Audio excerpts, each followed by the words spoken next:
40 वर्षे पेंटिंग फील्डमध्ये काम करत आहे. मी दरवेळी वुमन फिगरवरती काम करत आलेलो आहे आणि ह्यावेळी थोडंसं वेगळ्या विषयावरती मी काम करायचं ठरवलं आहे.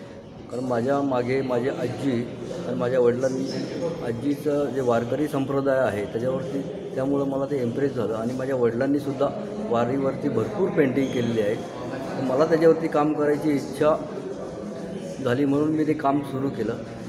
ह्या एक्झिबिशनमध्ये टोटल मी 38 चित्र केलेली आहेत. त्यातली मी 32 चित्र इकडे डिस्प्ले केलेली आहे. महत्त्वाचं म्हणजे जी काही पेंटिंग मी केलेली आहे ती प्रत्येक पेंटिंगमधलं कॉम्पोजिशन हे वेगळं केलेलं आहे आणि प्रत्येक पेंटिंगमध्ये विठ्ठल वापरण्याचा प्रयत्न केलेला आहे. म्हणजे प्रत्येक पेंटिंगमध्ये तुम्हाला विठ्ठलाचं चित्र हे दिसेलच आणि त्याशिवाय इतर वारकरी आणि त्यांचं कॉम्पोजिशन, त्याशिवाय ते जे काय वातावरण असतं वारीचं ते त्याच्यामध्ये आणण्याचा खूप प्रयत्न केलेला आहे.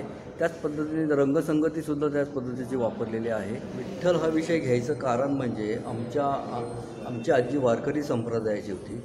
तिच्या तोंडात कायम विठ्ठल हे नावच असायचं. काही म्हटलं तरी ती विठ्ठलाचं नाव घेऊनच सुरुवात करायची. त्यानंतर आमच्या वडिलांनीसुद्धा वारीवरती खूप पेंटिंग केलेली आहे. त्यामुळंच मला तो विषय जरा भावला आणि मला त्याच्यावर काम करायची इच्छा झाली.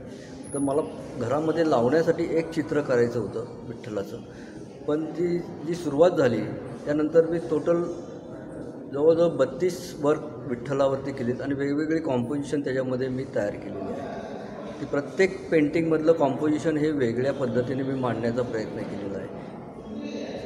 त्यामुळं मला त्याच्यावरती अजून काम भरपूर करायचं आहे. पण आत्ता जी काही पेंटिंग केलेली आहे ती माझी अतिशय वेगळ्या पद्धतीची आहेत. त्याची रंगसंगतीसुद्धा त्याला सुटेबल होईल अशीच वापरलेली आहे.